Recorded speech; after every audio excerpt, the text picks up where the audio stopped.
You ask Tiger to solve. This deals with linear equations with one unknown. The final result is x equals 3/2. Let's solve it step by step. Simplify the expression.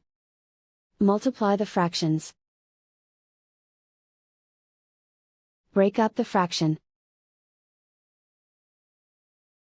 Find the greatest common factor of the numerator and denominator.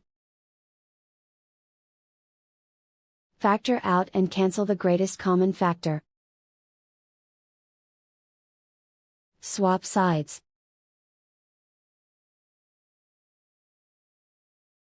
Group all constants on the right side of the equation.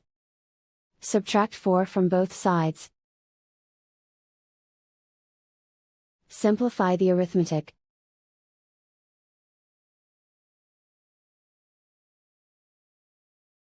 Isolate the x. Multiply both sides by inverse fraction 3/2. Group like terms. Multiply the coefficients. Simplify the fraction. Remove the ones. And so the final result is x equals 3/2.